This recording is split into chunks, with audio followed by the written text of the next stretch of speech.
ତ ପିଲାମାନେ ପୁଣି ଥରେ ଆଉ ଏକ ଭିଡ଼ିଓରେ ତମ ସମସ୍ତଙ୍କୁ ସ୍ୱାଗତ ଜଣାଉଛି। ପିଲେ ପୂର୍ବେ ଆମେ ଜାଣିଲେ ଯେ ତମକୁ ସେ ଫଳ ଭୋଗିବାକୁ ପଡ଼ିବ। କୋଉ ଫଳ? କର୍ମର ଫଳ। ପୂର୍ବେ ଆମେ ଜାଣିଲେ ଯେ ଯୋଉ କର୍ମ କରନ୍ତି ସେ ତାଙ୍କେ ସେହିପରି ଫଳ ମିଳେ। ବୁଝିପାରିଲା? ଦେନ୍ କଣ ହେଇଛି? ଏମନ୍ତ ଯମ ବାକ୍ୟ ଶୁଣି ଆପଣା ଚିତେ ପରିମାଣି। ଏମନ୍ତ ଏଇଭଳି ଭାବରେ ଯମରାଜାଙ୍କର ଧର୍ମରାଜାଙ୍କର ବାକ୍ୟକୁ ଶ୍ରବଣ କରି ଆପଣା ଚିତେ ପରିମାଣି। ଆପଣା ମୁଁ କଣ କଲି? ଚିତେ ପରିମାଣି। ପରିମାଣ ମାନେ ବିଚାର କଲି, ନିଜ ହୃଦୟରେ ମୁଁ ଟିକେ ବିଚାର କଲି।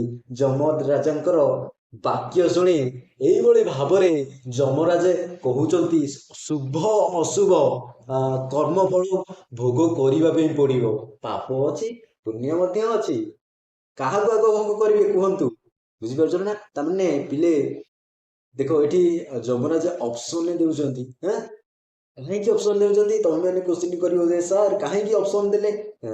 MCQ କ୍ୱେଶ୍ଚିନରେ ତମ ମାନଙ୍କୁ ଅପସନ ମିଳିଯାଏ। ଅପସନ ମିଳିଲେ ତମ ମାନଙ୍କର ଯଦି ଆମେ କହିବା ଉତ୍ତର ମିଳିବାର ସଠିକ ହେବାର ଚାନ୍ସ ବହୁତ ବଢିଯାଏ ନା। ସେଇଥିପାଇଁ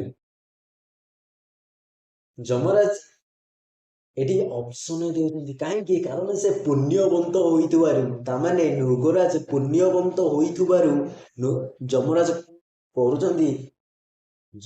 କହୁଛନ୍ତି ବାଛନ୍ତୁ ଆଜ୍ଞା କଣ ନେବେ, ସମ୍ମାନର ସହିତ କହୁଛନ୍ତି ନା। ସେତେବେଳେ ନୃଗରାଜ ଆପଣ ଚିତ୍ତରେ ପରିମାଣି, ନିଜ ଚିତ୍ତ ନିଜ ହୃଦୟରେ ବିଚାର କରୁଛନ୍ତି, ପରିମାଣି କରୁଛନ୍ତି। ବୁଝିପାରିଲା? କଣ କରିବା ଦେଖ ବିଲେ, ତାପରେ କଣ ହେଇଛି? ତାପରେ କଣ ବାଛୁଛନ୍ତି ନୃଗରାଜ? ଦେଖ ବିଲେ,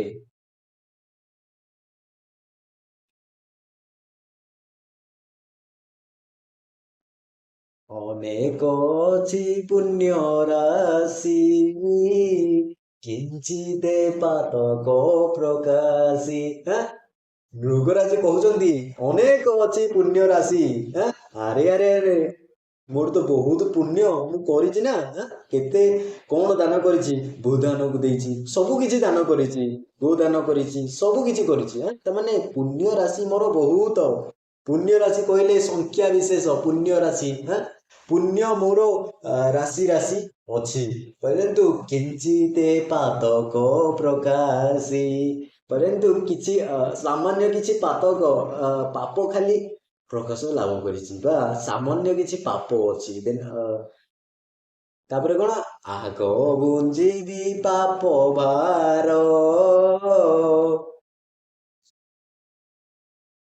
ତେଣୁ ଏଇ ପାପର ଭାରକୁ, ଯେହେତୁ ଅଳ୍ପ ଅଛି ନା, ଏଇ ପାପର ଭାରକୁ ଯେହେତୁ ଅଳ୍ପ ପାପ ଅଳ୍ପ ସମୟ ପାଇଁ ଭୋଗ କରିବା ପାଇଁ ପଡିବ। ତେଣୁ ରାଜା କଣ କଲେ? କହିଲେ ମୁଁ ଆଗ ଭୁଞ୍ଜିବି, ଆଗ ଭୋଗ କରିବି ପାପର ଭାରକୁ। ଯେଉଁ ପାପକୁ କରିଛି ନା, ସେଇ ପାପର ଭାରକୁ, କେଉଁ ପାପକୁ କରିଥିଲେ ତମେ ମାନେ ମଧ୍ୟ ଜାଣିଥିବ ପିଲେ। ସେ ପାପର ଭାରକୁ ମୁଁ ପ୍ରଥମେ ଭୋଗ କରିବି। ତାପରେ ଏ ଦୁଃଖ ଘୋର ଭୟଙ୍କର, କାରଣ ଏ ପାପର ଏ ଯେଉଁ ଯଦି କହିବା ଭାର, ମାନେ ଏଇ ପାପର ଯୋଉ ଦୁଃଖଟା, ପାପ ଭାରକୁ ଯେତେବେଳେ ଭୋଗ କରିବେ ବହୁତ ଦୁଃଖ ହେବ। କାରଣ ସେ ଦୁଃଖ ବା ସେ ଯେଉଁ ମହାଘୋର ବା ଘୋର ଭୟଙ୍କର, ବୁଝିପାରିଲା? ଭାରି ଭୟଙ୍କର ସେ ଯେଉଁ କଷ୍ଟ ପାଇବେ। ତେଣୁ ଦେଖ ବିଲେ କଣ କହୁଛନ୍ତି ଏଠି? ପଛେ ଭୁଞ୍ଜିବି, ଦେଖ ବିଲେ, ପଛେ ଭୁଞ୍ଜିବି ପୁଣ୍ୟ ମୋହି, ଯମ ବୋଇଲେ ଦୁତେରାଇ, ଯମ ବୋଇଲେ ଦୁତେରାଇ। ତାମାନେ ପଛେ ଭୁଞ୍ଜିବି, ପରବର୍ତ୍ତୀ ସମୟରେ ମୁଁ ପୁଣ୍ୟ ଫଳକୁ ଭୋଗ କରିବି। ପ୍ରଥମେ ଯେଉଁ ସାମାନ୍ୟ ପାପ କରିଛି ନା, ସେ ପାପର ଭାରକୁ ପ୍ରଥମେ ଭୋଗ କରିଦେବେ। କାରଣ ଏଇ ଯେଉଁ ପାପର ଭାର ବା ତାର ଦୁଃଖ ବହୁତ ବଡ। ବହୁତ ମହାଘୋର ତାର ଦୁଃଖଟା, ତେଣୁ ତାକୁ ଆଗେ ଭୋଗ କରିସାରେ, ତାପରେ ପଛରେ ମୋର ତ ବହୁତ ପୁଣ୍ୟ ଅଛି, ଏଇ ପୁଣ୍ୟକୁ ମୁଁ ଭୋଗ କରିବି। ଦେନ୍ ଯମ ବୋଇଲେ ଦୂତରାଇ, ସାଙ୍ଗେ ସାଙ୍ଗେ କଣ କଲେ ଯମରାଜ ଦୂତ ମାନଙ୍କୁ, ବୁଝିପାରିଲା, ଦୂତେ କହିଲେ ଦୂତ ମାନଙ୍କୁ, ରାଇ କହିଲେ ଡକାଇ, ବୋଇଲେ କହିଲେ ଯମରାଜ ଦୂତ ମାନଙ୍କୁ ଡକାଇ କହିଲେ, କଣ କହିଲେ, ବ୍ରହ୍ମସ୍ୱ ପାପ ମହାଘୋର,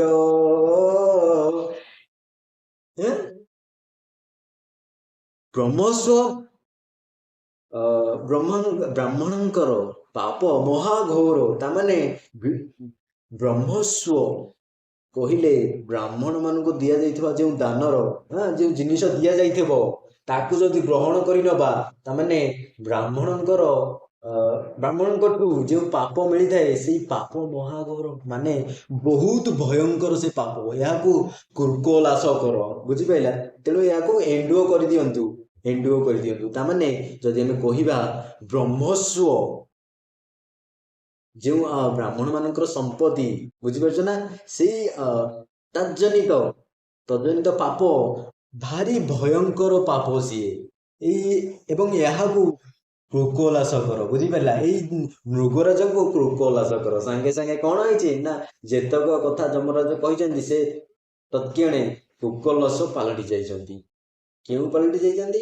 ଯେଉଁ ପୁଅ କଥା ଆମେ ପୂର୍ବ ସମୟରେ ପଢିଦେଲେ, ମନେ ପକା, ମାନେ ବନ ଗହନ ଅନ୍ଧକୂପେ ଅନାକ କାଳେ ଥାଉ ପାପେ, ତାମାନେ ଅନେକ କାଳ ଥାଉ, ଏଇ ଯେଉଁ ପାପ ଯୋଗୁ, ଏଇ ବ୍ରହ୍ମସ୍ୱ ପାପ ମହାଘର ହୋଇଥିବା ହେତୁ ଅନେକ କାଳ ଯାଏ ଏଇ ବନ ଗହନ ମନର ଅନ୍ଧକୂପ ମଧ୍ୟରେ ଏ ଅନେକ ଦିନ ଥାଉ, ବୁଝିପାରିଲା।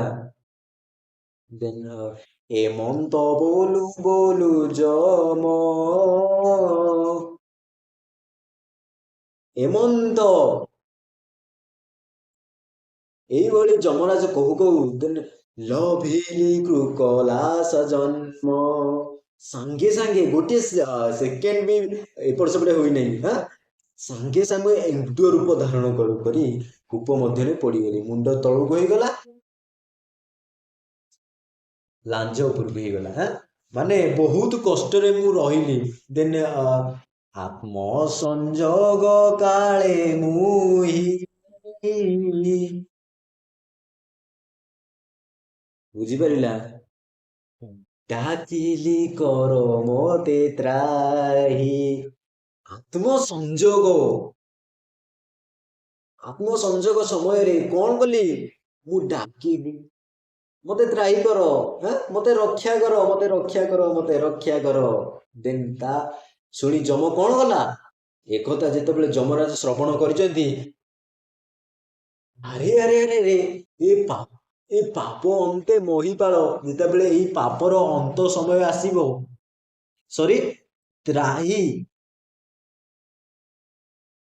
ତ୍ରାହି ଡାକିଲେଣି, ପୁଣ୍ୟବନ୍ତ ରାଜ ଜଣେ ସାମାନ୍ୟ ପାପ ଯୋଗୁ ଆଜି ଏତେ କଷ୍ଟ ଭୋଗ କରିବା ପାଇଁ ପଡୁଛି, ତେଣୁ ଯମରାଜ କଣ କଲେ, ଦୟା କଲେ, ତା ଶୁଣି ଏହା ଶ୍ରବଣ କରି ଯମରାଜ ଦୟା କଲେ, ତ୍ରାହିର ଡାକ ଶୁଣି ଯମରାଜ ଦୟା କଲେ, ପ୍ରସନ୍ନେ ମତେ ଆଜ୍ଞା ଦେଲେ, ମତେ ଖୁସି ମନରେ ମତେ ଆଜ୍ଞା ଦେଲେ, ବୁଝିପାରିଲା,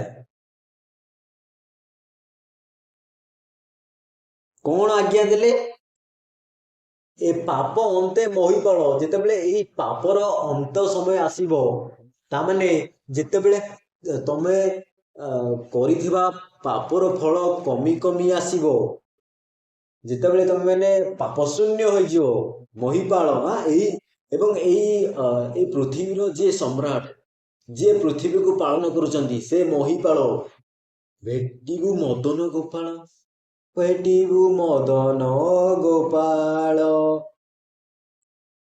ବୁଝିପାରୁଛ ନା, ଏଇ ପାପ ଅନ୍ତେ ମହିପାଳ, ମହିପାଳ ଯେତେବେଳେ ଏଇ ପାପର ଅନ୍ତ ହୋଇଯିବ ନା, ମଦନ ଗୋପାଳଙ୍କୁ ଆପଣ ଭେଟିବେ। ମଦନ ଗୋପାଳ କହିଲେ ଶ୍ରୀକୃଷ୍ଣ, ଶ୍ରୀକୃଷ୍ଣଙ୍କୁ ଆପଣ ଭେଟିବେ। ଦେନ୍ ସେ କୃଷ୍ଣ କର ଲାଗି ତୁ ହି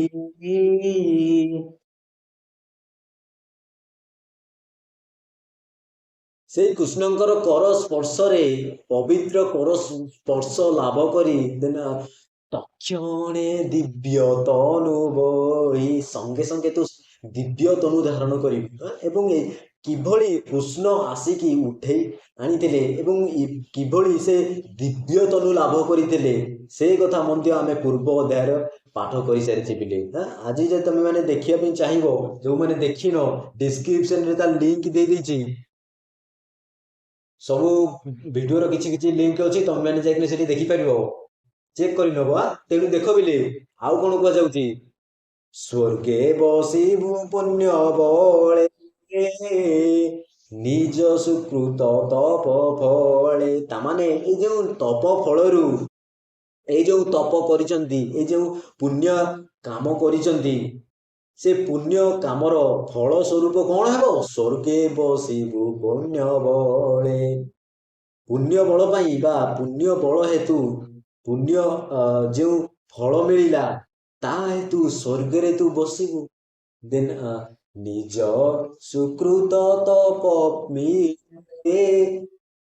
ଦେଖ, ନିଜ ସ୍ୱୀକୃତ ତପ ଫଳେ, ଯେହେତୁ ଆଚରଣ କରି ନିଜେ କରିଥିବା ତପର ଫଳ ସ୍ୱରୂପ ସ୍ୱର୍ଗରେ ଯାଇ ବସିଲୁ।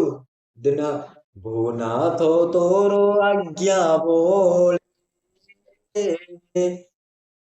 କହିଲି ପଦ ପାଦ, କହିଲି ପଦ୍ମ ପାଦ ତଳେ।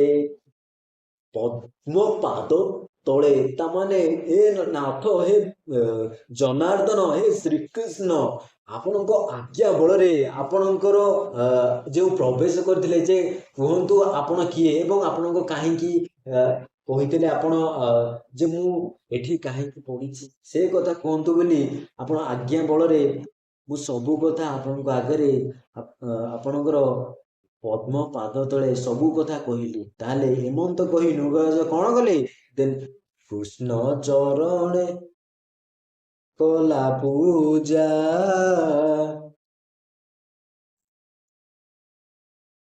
କୃଷ୍ଣଙ୍କର ପାଦ ପଦ୍ମରେ ପୂଜା କଲେ ଏବଂ କିରୀଟ, ଦେଖ ବିଲେ କିରୀଟ ଅଛି ଶିର ମଧ୍ୟେ,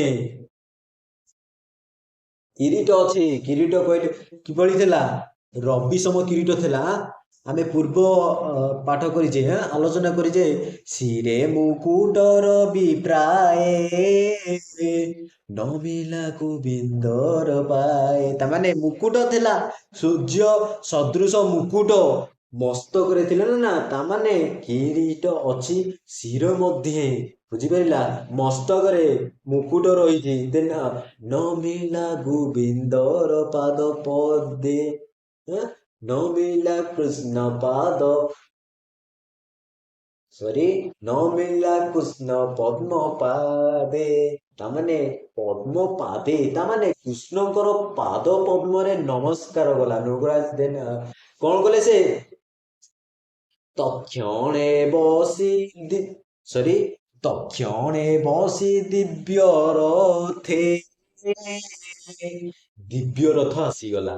ତାପରେ ସାଙ୍ଗେ ସାଙ୍ଗେ ସେଠାରେ ବସି ବିଜୟ କଲା ଶୂନ୍ୟ ପଥେ, ବୁଝିପାରିଲା, ବିଜୟ କଲା ଶୂନ୍ୟ ପଥେ। ଶୂନ୍ୟ ପଥେ କହିଲେ ଆକାଶ ମାର୍ଗରେ ବିଜୟ କଲା, ଆକାଶ ମାର୍ଗରେ ବିଜୟ କଲା, ଆକାଶ ମାର୍ଗରେ ଚଢିଗଲେ ସ୍ୱର୍ଗକୁ, ସ୍ୱର୍ଗପୁରକୁ। ତାହେଲେ ପିଲେ ଇଏ ଥିଲା ତମ ମାନଙ୍କର ଅତି ଚମତ୍କୃତ ଢଙ୍ଗରେ ବର୍ଣ୍ଣନା କରାଯାଇଥିବା ନୃଗରାଜ ମୁଖ୍ୟଣ ପ୍ରସଙ୍ଗ, ଯାହାକି ଜଗନ୍ନାଥ, ଅତି ବଡି ଜଗନ୍ନାଥ ଦାସଙ୍କର ଭାଗବତର 10ମ ସ୍କନ୍ଧର 69ତମ ଅଧ୍ୟାୟରୁ ଆସିଛି, ଅଧ୍ୟାୟରେ ବର୍ଣ୍ଣିତ ହୋଇଛି। ତେଣୁ ପିଲେ ତମେ ମାନେ ଓଡିଆ ଭାଗବତକୁ ପାଠ କର, କାରଣ ଭାଗବତ ପାଠ କଲେ ବହୁତ ଅନେକ ପୁଣ୍ୟ ଫଳ ମିଳିଥାଏ, ବୁଝିପାରିଲେ ନା ନାଇଁ। ତାହେଲେ ପିଲେ ଏଇ ଥିଲା ତମ ମାନଙ୍କର ଏଇ କବିତାର ସାରାଂଶ। ତାହେଲେ ପରବର୍ତ୍ତୀ ସମୟରେ ଏହାର ପ୍ରଶ୍ନ ଉତ୍ତର ଆମେ ଆଲୋଚନା କରିବା। ତାହେଲେ ପିଲେ ଆଜି ପାଇଁ ବାସ୍ ଏତିକି ଥାଉ।